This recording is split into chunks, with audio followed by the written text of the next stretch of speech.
Hi everyone, I'm Kerry and welcome to Kerry On Dancing.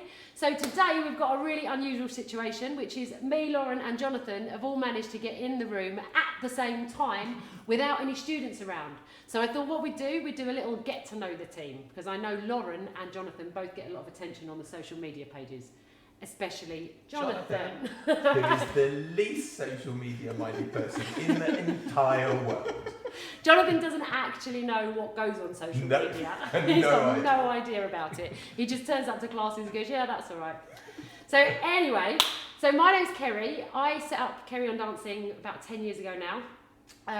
I'd kind of been working in theatre and stuff like that. Prior to that, I was a ballroom and Latin American dancer, but I kind of got a bit too old to go in and out of musical theatre work, so I set up the dance classes. And on my journey, I have met these guys who have been absolutely amazing, and I wouldn't be able to do it without them. Jonathan is a qualified teacher, and he's been working for how many years, Jonathan? Oh, I qualified in 1999. 1999. Wow. That was quite a long time ago. And there isn't a qualification. 25 years. 25 years. And there isn't a qualification he hasn't got, because you're ballroom, Latin, disco, rock and roll, street, sequence. Yeah. Everything. Wow. Now Lauren, on the other hand, she just turns up and messes around. No, I'm joking. That is basically it. I have no qualifications whatsoever. Lauren's qualification is she's been dancing since she was 7. 7. Yes. Right. Ballroom and Latin, or? Just ballroom and Latin. I dabbled in a bit of rock and roll and disco, but ballroom and Latin, say, for 36 years now. 36 years. She doesn't look that old, does she? Bless her. So Lauren first started helping me out with the classes when I started to get a little bit busy and had too many people to manage all by myself. And then after lockdown, it turns out I've known Jonathan. Jonathan helped me train to do my teaching exams. That's right. We've got like a mutual friend that kind of come to some of my classes that also knew Jonathan. Her name's Bev. She works in a solicitor's in Blackheath, Bev Morris. And she advised that I did my teaching exams with Jonathan, and it just kind of went from there. After lockdown, you started helping me teach because I did something when you did your summer school first time, which was before lockdown. Yeah. And then during lockdown, as I say, I'm the least technically minded person. So Kerry was basically on the phone going, you need to press this button and you need to check that box, and enabled me to do some Zoom classes online during lockdown. That's true. That is how it went. But what was I going to say? Can't remember, it'll come back to me. And because we're trying to do this in one take, I'm not going to waste time thinking about it. We don't want to think. We're much better when we don't think. Yes. Yeah, don't remember. So what I've also done, we've asked some of our students some questions that they are interested to know about us. So I've got a few people that have sent me some questions. So some of them have sent them for me, some of them have sent them for Jonathan, some of them have sent for Lauren, and some for all of us. So, should we get started on some questions? Yes. Who should we ask first? So we got a question first of all from Kath, who comes to my Tuesday morning class, and she's asked how and where we all met. So I did cover a little bit of that, but Lauren, how did I meet you? I moved to London, and whenever I moved house, because my husband was in the army, so we moved a lot, always have to find a dance school within a week. So I reached out to you for lessons. You immediately tried to palm me off to Jonathan. But in the end, you did have lessons with me. And that was 10 years ago. 10 years ago. And so once we had lessons, then you asked if I could help out. I was a stay-at-home mum at the time, so I came and helped out. And then I met Jonathan through your classes and at dance competitions where Jonathan and I bonded over sweets. Because we love sweets. Haribos and squashums. Percy Pigs. Yeah. Percy Pigs. So we bonded over sweets, and because we do competitions and there's, one a month, I suppose, at one point we were probably doing that. Would see him regularly, and now we all play together on a Monday and a Thursday. Yay! I didn't deliberately try to palm her off on Jonathan. What actually happened was I found out you're about 5 foot 8. 5'8", and I'm about 5'3". So when we was dancing with each other and I'm leading, Lauren is quite tall. So, and when she puts on 2.5-inch heels, that also makes quite a big difference. So for the aesthetics of ballroom dancing, that was why I wanted you to have lessons with Jonathan. But it's only recently you successfully, Palmy. Yeah, it took a while. It did take a while. 9 years. It was clinging on. And it was a Viennese waltz that finally... It was the Viennese waltz that finally did it. That goes to a question actually. Somebody's written, what is your, this is from Joanna, she does my Tuesday morning class, what's your favourite dance? Oh. I would have to say foxtrot, because probably ballroom is my favourite genre. And yeah, I think foxtrot is classic, just like me. Just like you. Sophisticated. Sophisticated, Not elegant. sophisticated. Elegant. Yeah, Lauren. foxtrot. Lauren, what's your favourite? My favourite ballroom dance is foxtrot. For much the same. I like the flow of it. It's nice. Latin. It's a toss-up between a samba and a jive. Samba. I like the Latin dances where you sort of do the work in lessons, but then on the dance floor you just get to let it all go. Yeah, that's it. That's me. I like a samba because Yeah. I like bouncing around and it's just a bit lively, and you know what, you can get away with stuff in the samba. What's your favourite Just a dance? party. What's your favourite My favourite dance? Latin dance. Yeah, probably not samba or jive. I jive I like. Yeah. Yeah, I do like jive, but I do also like paso doble. Oh. Yeah. You're not at all aggressive, Jonathan. Paso doble requires an element of rah. Yeah, but it's got a lot of ballroom elements, Yes. so it probably suits my way of thinking better than a samba would. But again, I like all of them at the end of the day. I'll do anything if someone wants to pay me to do it. I'm quite happy to give it a go. Who knows what will happen? So then, but going back to the Viennese waltz, which you said a minute ago, it said, what's your worst dance or what's your least liked dance, was a question from Joanna as well. Ballroom wise for me is tango. I'm just not mean and moody. And if I try to do a tango face, I just look bored. I'm just like, my face is a smiley face. It's not a natural tango face. So ballroom tango. I think I don't really have a least favourite in ballroom. Probably my least favourite in Latin would be rumba. Me too. Just because it's... I'm not slinky and sexy. It's not really me. No. I'm too old to be sexy. Far too old to be sexy. So mine would be Viennese waltz, which is how comes I managed to get Jonathan and Lauren to have Lauren to have the lessons with Jonathan. Viennese waltz and all that turning was just not my thing. I come away feeling slightly ill afterwards. So yeah. Let's have a second question. We're going to have another question from a guy called Richard Norman, who comes to our classes on a Monday night. Richard wants to know, Jonathan, what music do you listen to when you're not dancing? Ooh. Any sort of Euro poppy, trashy type of music that has a nice beat to it. So I'm a great fan of Eurovision. So that basically sums up my musical taste. If it's Eurovision. Yeah, if it's like a bit of ABBA, Bucks cheesy, Fizz. yeah, ABBA, Bucks Fizz, Modern Talking, who is a German group that no one's ever I've never heard heard of them, no. But I did used to. I really liked Bonnie Tyler as well. Yeah. I've got all of her albums. All of them? Oh gosh, Yes. on LP? Yeah, no, so they are on CD. I did have some LPs as well. When I first started teaching, we still had to lug record players around with us when I and started. speakers. Yeah, when I started, it was all records. Now we just rock up and put a Bluetooth speaker on the table and that's it. I remember the cassettes. That was we didn't quite do the LPs, but the cassette players with the big double tape decks. And stuff. Used to be rewinding one while you was playing the other. Hang on, just got to wait for this one to rewind. What did you want? A quick step? Okay. That was the thing. Wow, yes, I don't know. Right, another question from Joanna. Lauren, what is your best dancing moment? Come on, you've got to have one. Right, what I like about the three of us is we do work hard in lessons and things, but we don't take it too seriously. No. So No. even when we're competing, we don't take it too seriously. So one of my favourite dance moments is when Kerry and I danced a foxtrot at Blackpool in the Winter Gardens. A wonderful dance. We floated around the floor beautifully. Then when the music stopped, we turned to each other, fist bumped, running man off the floor.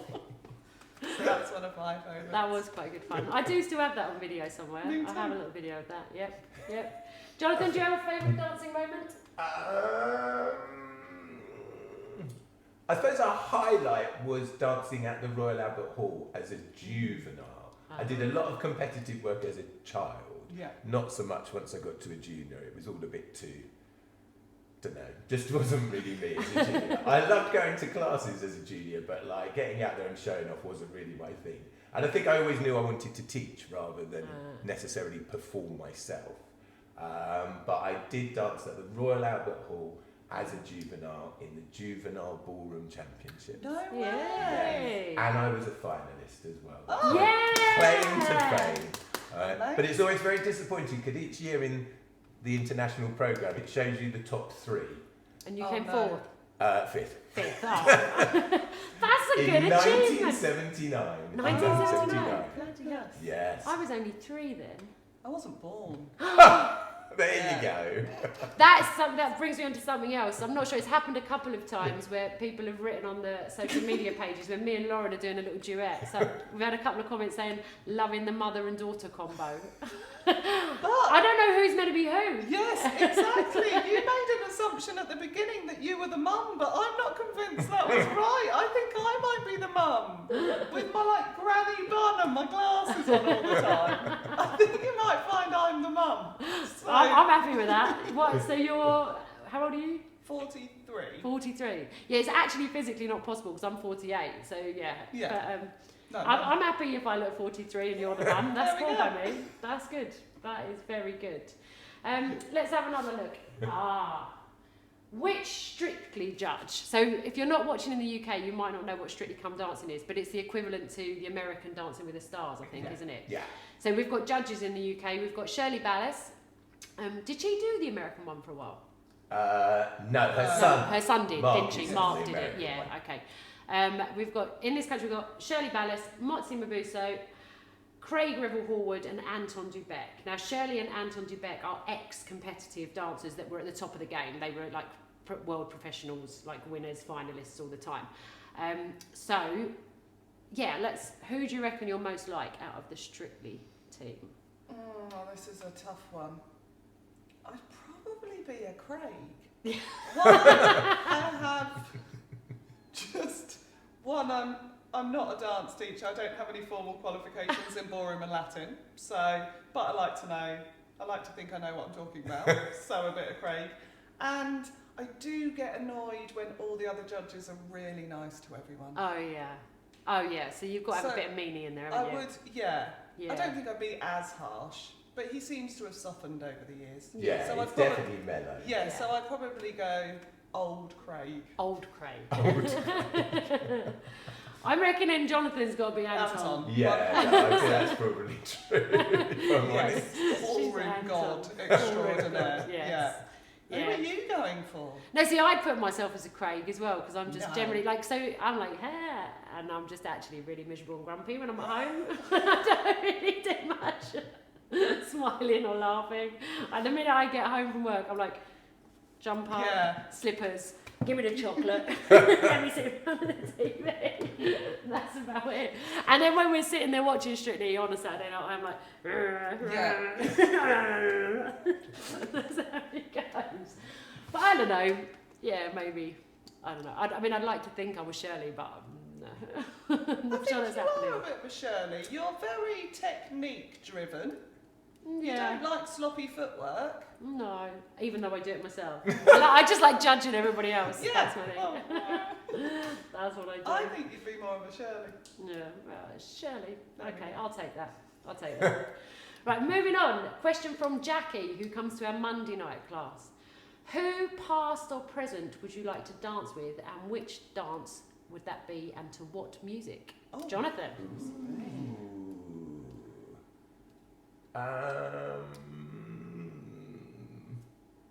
I'd actually quite like to dance with Jane Torville. On ice? You'd be like Bambi. I'd be useless on ice. I'd love to be able to ice skate, and I always wanted to ice skate. But when I was little, the nearest ice rink would have been Streatham, and I lived in Kent, so it was miles away. But I always loved ice skating, even though I can't do it. Yeah. So yeah, probably Jane Torville. But if I had to pick someone from the ballroom world, I would probably say Karen Hilton. Yes. Yeah, Karen, yeah. Yeah. She was Again, elegant, tall, stylish. Literally describing myself. Yeah. Over here, So I am now, I'm now living that moment through Lauren. Following me on the competition floor. Lauren, your turn. Oh, this is tricky.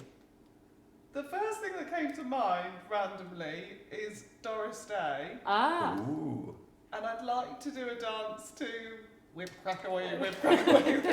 I just blew in from the Windy City. Yeah, I could. Like maybe a little Charleston-esque, slapping the thighs. That's what I'd go for. Yeah. Well, I was thinking along the same lines of musical theatre as well. I think I would go with, I'd want to do the Hot Honey Rag duet with Anne Reinkin. Is it Reinkin? Whatever she was. She played Reinkin, yeah. She played Roxy Hart back in the day, and I think I'd like to do a Velma and do the Hot Honey Rag to a Candor and Ebb. Oh, nice. Yeah, that'd be mine, I think. But if we're going ballroom and Latin, I think probably Brian Watson back in the day. He was like a Latin dancer. Yeah, quite liked a bit of Brian Watson back in the day.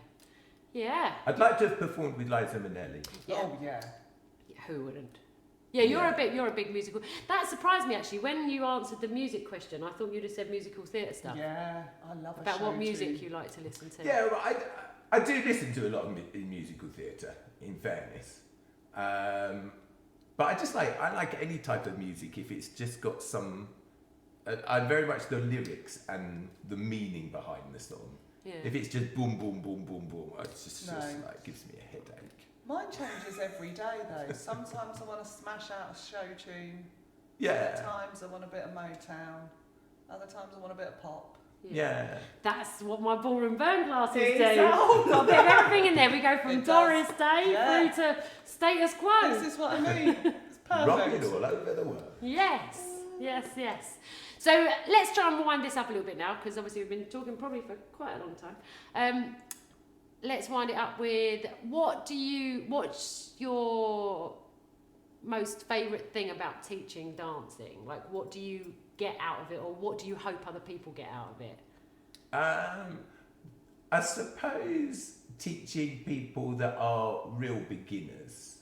It's very easy to teach people that already have a certain degree of natural ability, or they've been somewhere else and they're coming to you because they've moved or whatever. But there's nothing like taking someone who comes in to take their first steps. And then I've got people that I'm teaching now that I'm teaching the children of those children that came to me originally.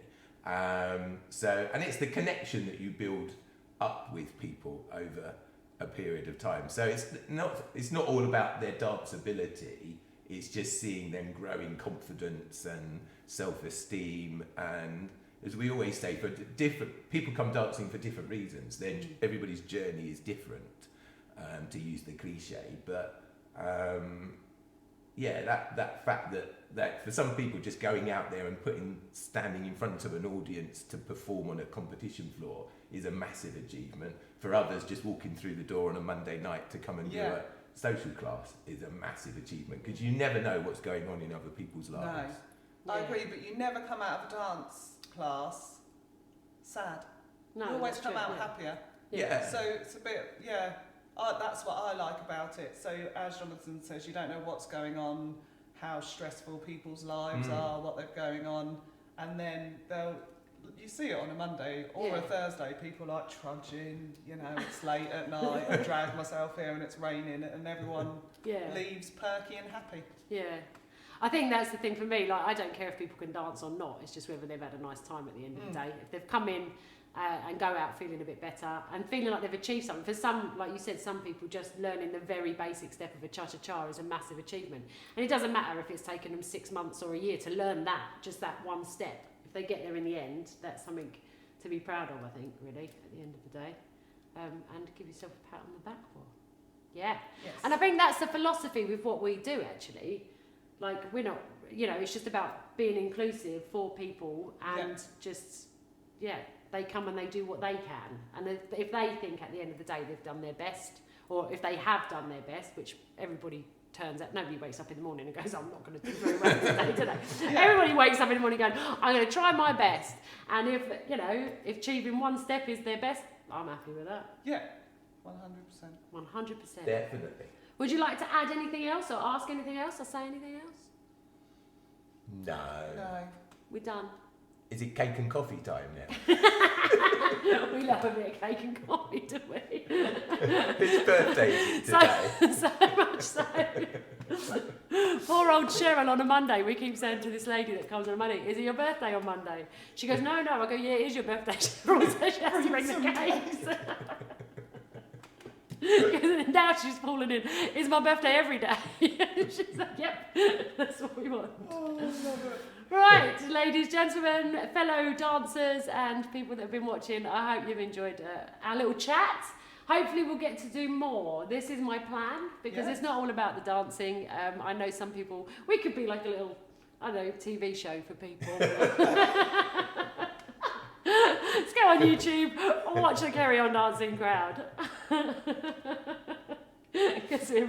I'm actually going to try and see if I can get some of my dancers to have a little chat and an interview as well. That'd be good, wouldn't it?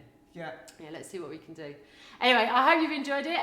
Thank you very much to Jonathan, and thank you very much to Lauren, who has driven quite a long way this morning to be here with us. So I appreciate that. I'll give him a little round of applause. Look forward to seeing you again soon. Take care. Bye. Bye.